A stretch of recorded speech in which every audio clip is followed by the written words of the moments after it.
रमेश कदम यांची पत्रकार परिषद झाली आणि त्या पत्रकार परिषदेमध्ये आंबेडकरांची बी टीम असा तुम्ही उल्लेख केला आणि त्या अनुषंगाने तुम्ही म्हणाले की रमेश कदम असे म्हणाले की त्यांना बारसकरांना काय कळतं.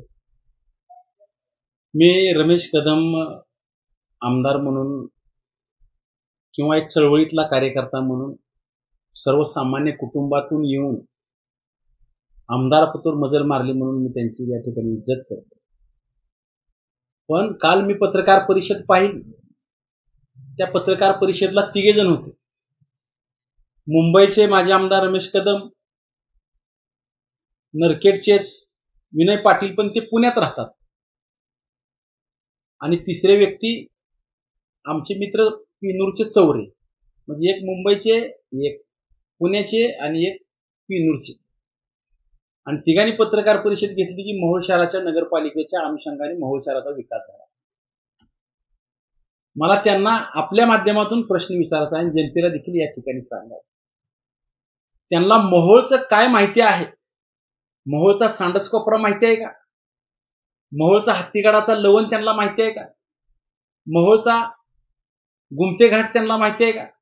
मोहोळचा सुतार पार त्यांना माहिती आहे का?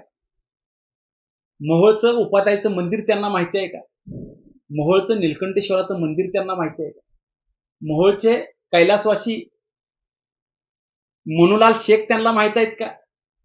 मोहोळचे कैलासवासी बाबन तिली त्यांना माहित आहेत का? मोहोळचे कैलासवासी बाबू गिसाडे यांचा त्यांना इतिहास माहित आहे का? आणि मोहोळ शहराच्या विकासाच्या बाबतीवर ते भाष्य करत आहे.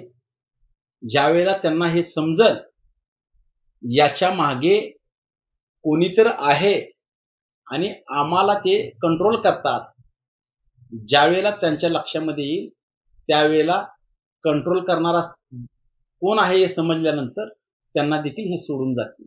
कारण मला आवर्जून सांगायचं की राष्ट्रवादी काँग्रेस पार्टीमध्ये कुणी प्रवेश केला? संजय क्षीरसागर यांनी प्रवेश केला.